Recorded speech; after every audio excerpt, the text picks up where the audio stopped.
What's going on, Cowboy Nation, Angry Cowboys fans, and NFL fans as a whole?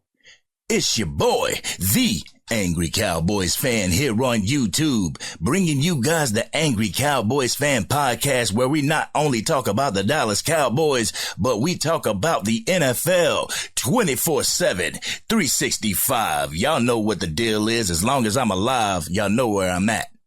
I'm DC for life. And if you are into the NFL, if you're DC for life, won't you go ahead, hit that subscribe button and subscribe to what we doing at this channel, because what we doing is trying to represent the Dallas Cowboys as well as represent the NFL with class and with dignity. So if that's what you're into, how about we get into it together and hit that subscribe button? But on today's episode, we're going to be talking to y'all about the upcoming Super Wildcard Weekend. Super Wildcard Weekend starting this Saturday. And some of those games have some hidden storylines that I want to talk to you guys about. Which of the storylines is going to be the most heavy hitting? We'll talk about Black Monday in the NFL and what that means for coaches moving forward. I will be giving you my picks on the upcoming round of playoff NFL football and going over some of the different types of playoff scenarios that could play out. We're going to kick this episode off with, is Mike McCarthy on the hot seat?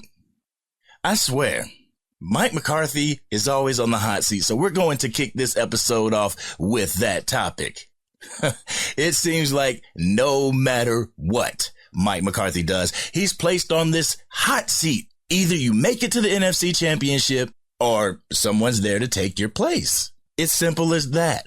Every time a coach is let go, we hear Dan Quinn's name being thrown in the air. Kellen Moore's name was thrown in the air. That's before we let him go. But is all this unnecessary pressure on Mike McCarthy necessary? Like, did this have to come out at this point? I know the media talking heads and the reporters and the journalists, they're going to ask their questions to Jerry Jones. But the thing is, with integrity, you need to say the whole quote and not just take a sentence out of that quote. And that's what a lot of people did. They took a sentence out of what Jerry Jones said and they ran with it, making Mike McCarthy yet again the subject of the hot seat. What do you guys not get? Mike McCarthy has led this team to 3 consecutive 12-5 seasons. We made it to the playoffs, but we didn't produce in the playoffs, and that's what a lot of people are saying. It's Mike McCarthy's fault that we're not producing. He's not scheming the Cowboys up right. But with this season, him calling the plays, this was the first season that he was able to call plays. He's done pretty well. He has kept the Dallas Cowboys on par to make it to the playoffs. He has put Dallas in a position to win the NFC East championship this year. I know the 53-man roster is responsible for going out on the field and playing and everything, but it's the responsibility of the HC, the head coach, to scheme you up a proper game plan so you can go out there and execute to the best of your ability. And that is what Mike McCarthy has done since he's been here. There's been one season where it's been a losing season, and that's because we lost our QB1, Dakota Prescott, to a severe ankle injury that put him out for the season. So was that Mike McCarthy's fault, or did he work with who he had to work with? Y'all let me know that. I truly believe this is just too much unnecessary pressure when it comes to Mike McCarthy. It's too much unnecessary pressure going into Super Wildcard Weekend, where we have to be focused on his former employer. We face the Green Bay Packers this coming Sunday. We need his head in the game and not worried about his job. So the talking heads really need to quit this narrative. And I believe the narrative is here because Black Monday. Yes, Cowboys Nation and NFL fans, Black Monday has been super unforgiving to future Hall of Fame coaches. They have let future Hall of Fame coaches go that have had decades with these teams. Pete Carroll, after 14 years with the Seattle Seahawks, they let him go to a more supervisory role. But Pete Carroll knows that he still has coaching in him. Mike Vrabel with the Tennessee Titans, they let him go. Ron Rivera with the Washington Commanders. And I know since Ron Rivera got there, there's not been anything good coming out of Washington. But at the same time, the man has gone through three different owners.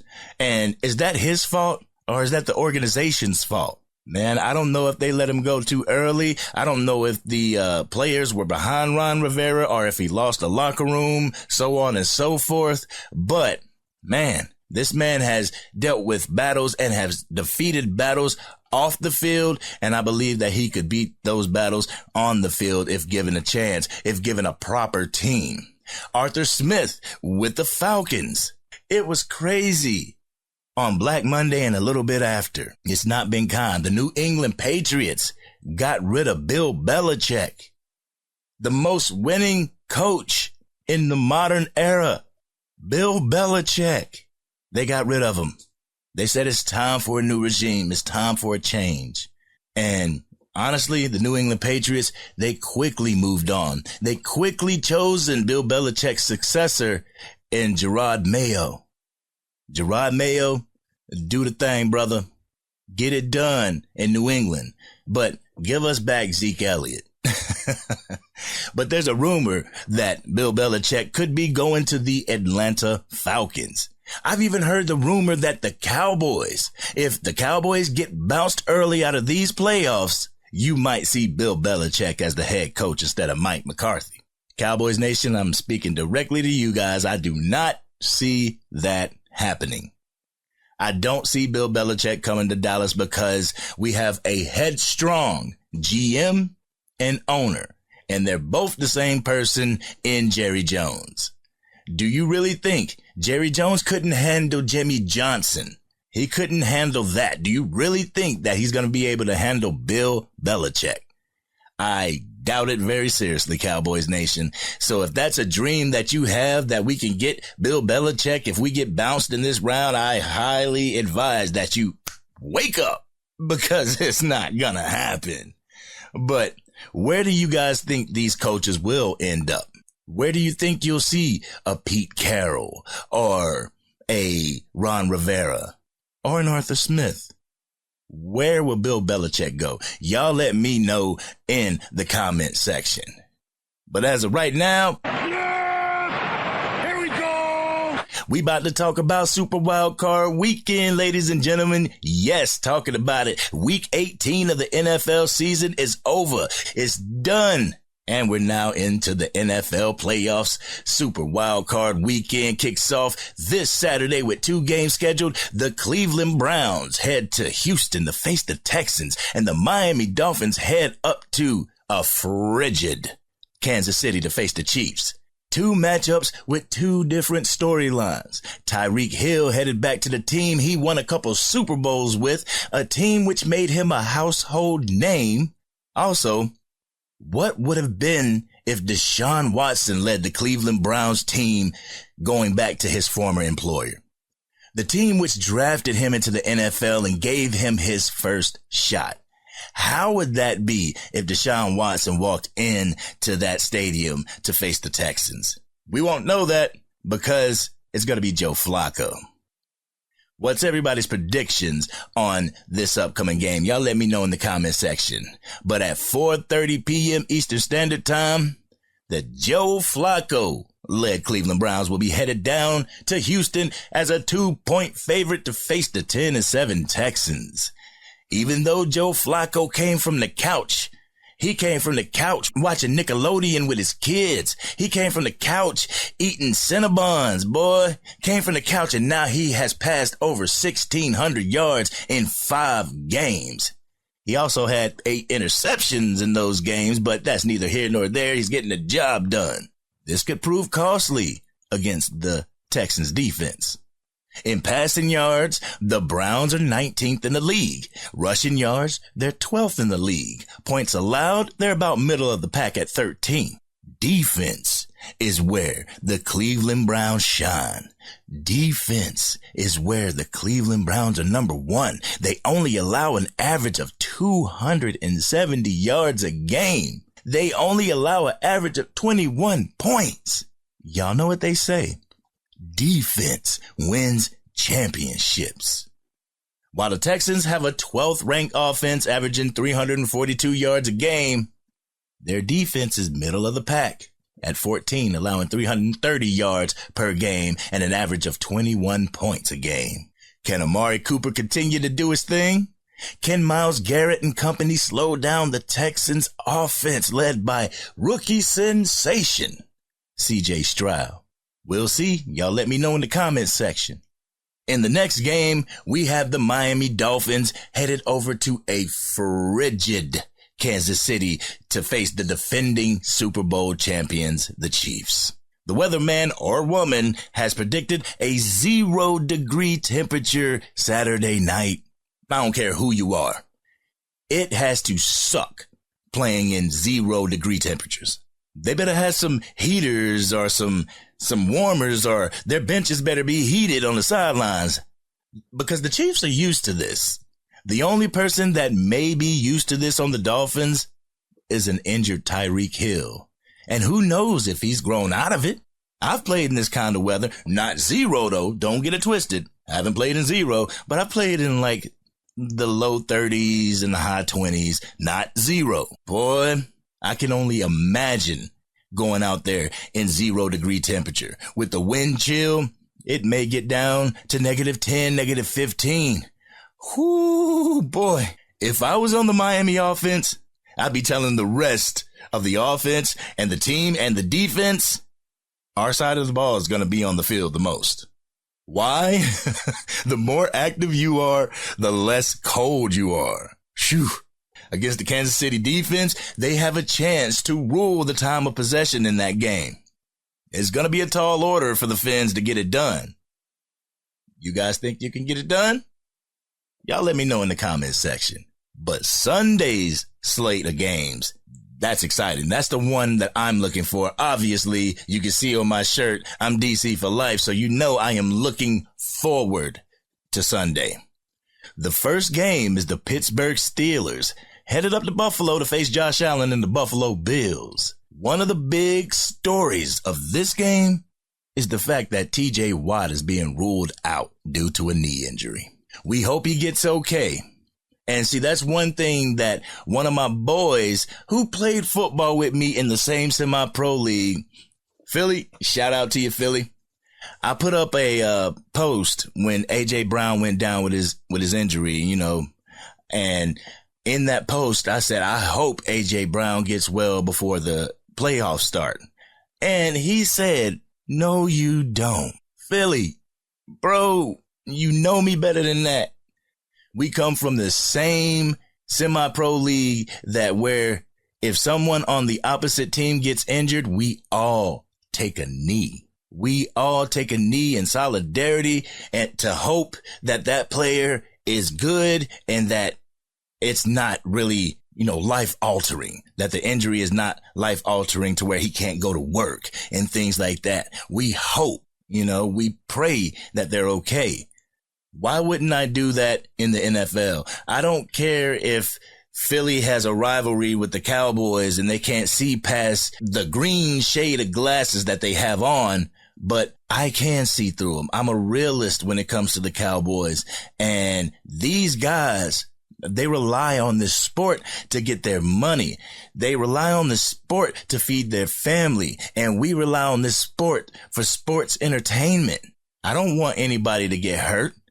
I don't want y'all to have to go down to Tampa Bay and face the Buccaneers without A.J. Brown, because we all know, let's keep it a buck, Philly fans, that's going to leave the asterisks around this season. It's going to be like, yeah, we went to the playoffs and A.J. Brown was hurt. We ain't have A.J. Brown. And Jalen Hurts had a bum finger on his throwing hand. No.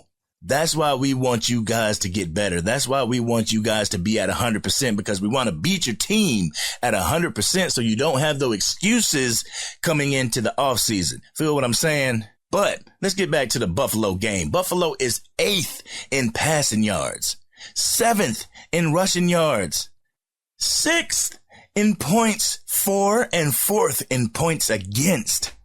Buffalo has the 4th ranked offense in the league going up against the 21st ranked defense. But you think Kenny Pickett and the Pittsburgh Steelers can get it done? You think they can go to Buffalo and help orchestrate an upset? We'll see. We'll see. But the next game is obviously my favorite game of Super Wildcard Weekend. It is the Green Bay Packers heading to Jerry's World to face our very own Dallas Cowboys. Mike McCarthy gets to face his old employer, and the Cowboys look to exercise their demons when it comes to the Cheeseheads. Green Bay coming down to AT&T Stadium off the momentum of Jordan Love and the return of Aaron Jones, bringing with them the 12th ranked offense and the 15th ranked run game. The Green Bay Packers may be the youngest team in the league, but they look to show the Dallas Cowboys these youngins belong here. The Cowboys look to stop them in their tracks with their defense, which is ranked 5th in the league. The Cowboys offense isn't anything to sneeze at either. With nearly 30 points a game, the Green Bay Packers defense is going to have its hands full. Who do you think will come out on top? Who do you think is going to have the dub? Y'all let me know in the comment section. At 8 p.m. Eastern Standard Time this Sunday, the Los Angeles Rams head to Detroit to face the Detroit Lions. This is the storyline that has most media heads just going ballistic. This storyline has the most drama. Jared Goff gets to play the coach that traded him after a Super Bowl appearance. Matthew Stafford gets to go back to the team that drafted him, that gave him a shot in the NFL, that he spent countless seasons with trying to win. Detroit played the Cowboys hard at home. This young team has showed up and showed out with a split back of dominance. The Lions' running game continues to develop into a real two-headed monster. Like Dallas, though, the Rams have a great offense. With Cooper Kupp and Puka Nacua, Matthew Stafford can go into Detroit and hand the Lions another emotional upset. Can they do it? Monday night. The Monday night game, the primetime game, is the Philadelphia Eagles and the Tampa Bay Buccaneers? Oh, okay. Bias set aside. The Philadelphia Eagles are going to Tampa to face Baker Mayfield and the Tampa Bay Buccaneers. With the Philadelphia Eagles limping into the playoffs, the Tampa Bay Buccaneers have a chance to send them birds packing home early. With an unfortunate injury to A.J. Brown and to Jalen Hurts' throwing hand, the future of the Eagles looks a little questionable. With the sudden roll that the Bucs have been on, they look to cook up a recipe of upset for the Philadelphia Eagles. Nick Sirianni looks to take the Eagles on the road and grab the dub. Can they get the dub? They look to use the NFC South as a tool to get back on track to make a deep run into the playoffs. Will they get it done, guys? Y'all let me know in the comments section. Now, with all the games out of the way, I am going to give you my picks on Super Wildcard Weekend. So let's go ahead and get into that. Yeah! Here we go! I've categorized these games this weekend. We have 2 games, Future Looks Bright games. 2 We Knew This Would Happen games. We have a We Got Screwed game and an Upset Alert game. Can you guys and gals tell me which one or which? Y'all let me know which one y'all think is which in the comment section. Like I said, we have a Future Looks Bright game, 2 of them. We have 2 We Knew This Would Happen games. We have 1 We Got Screwed game. And we have 1 upset game. Y'all let me know who y'all think fits into those categories. But right now, my picks, I have the Browns beating the Texans at home. But the future looks bright for C.J. Stroud and the Houston Texans. I have the Kansas City Chiefs beating the Miami Dolphins. Earlier in the video, I said it's going to be 0 degrees out. Scratch that. It's going to be -1 out. As of doing this video and getting the research from ESPN and everything, the temperature out for the Kansas City Chiefs game is -1. This one is my we knew this would happen game. Kansas City Chiefs will beat the Miami Dolphins in the frigid temperatures. I've got the Bills defeating the Steelers. Another we knew this would happen game. I have the Dallas Cowboys beating the Green Bay Packers, but the future looks bright for Jordan Love and the young Packers. They may be a year or two early. Let's just put it that way. The Los Angeles Rams against the Detroit Lions. This is my we got screwed game. I have a feeling that Matthew Stafford is going to lead the LA Rams into Detroit and show the Detroit Lions this is what happens when you get me a winning roster and top-notch coaching. I got the Rams winning this game, so get prepared to hear some more Lions fans talk about how they got screwed. And you've guessed it, I have the Tampa Bay Buccaneers putting the Philadelphia Eagles on upset alert. The Eagles have fallen apart at the most unopportune time during the season. I don't think they have enough in them to rebound. I also think their defense needs to step up even more. Tampa Bay's gonna have to take advantage of their defense in the playoffs if they want to come and face the Dallas Cowboys in the divisional round. But they only face the Cowboys in the divisional round with a Rams win over the Detroit Lions, because if that happens, then the Rams head to Santa Clara to face the San Francisco 49ers in a huge matchup in the divisional round. That is crazy. That's where the storyline is, though. So that's my picks, ladies and gentlemen. I hope you like my picks. Did you agree with my picks? Did you not agree with my picks? Let me know in the comments section.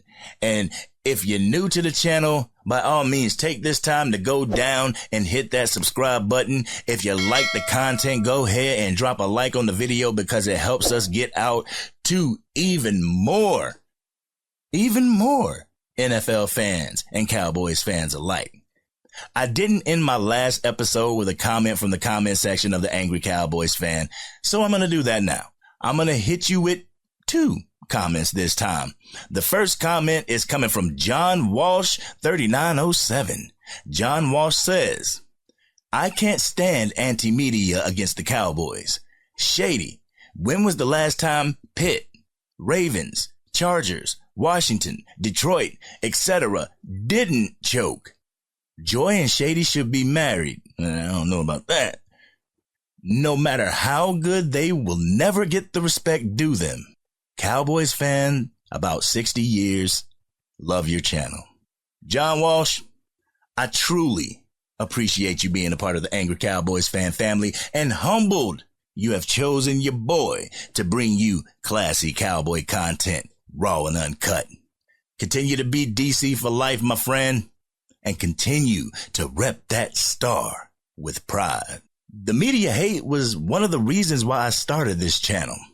I got so mad at how the Cowboys were portrayed by the media, as well as some of our very own Dallas Cowboy fans. We will get the hate from other fan bases. I understand that. That comes with the territory of fan bases, especially when those 2 fan bases face off. I just hate tuning into the 3-letter and 4-letter networks to hear my team degraded on a daily basis. I hate hearing our fan base disrespect us on a daily basis.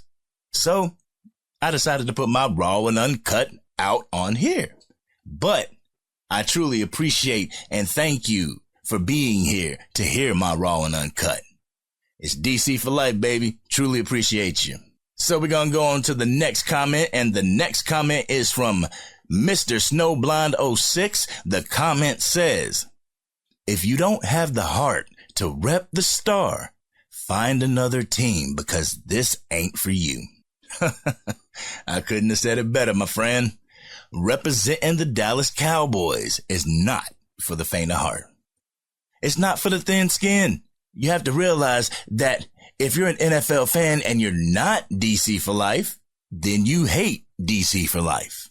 Every day I get bombarded by anti-cowboy posts and memes on Facebook. It gets on my nerves. I go into these groups and that's all I see. I scroll and I scroll and I scroll and it's nothing but cowboy hatred. You have some Cowboys fans in there defending it and everything, but it's overwhelming because there are more Cowboys haters than there are Cowboys Nation. You know, I spend a lot of time defending the Dallas Cowboys from hatred, and it's super ridiculous. I spend more time dealing with the hate than I do trying to come up with these videos. I'm just going to have to let it go. Let it go. I'm going to have to let it go because I need to make content for you guys. But the hatred fuels this channel as well, so it's kind of a double-edged sword. But anyhow, a person asked me why I care so much, why fans love the Cowboys. I treat the word love very seriously.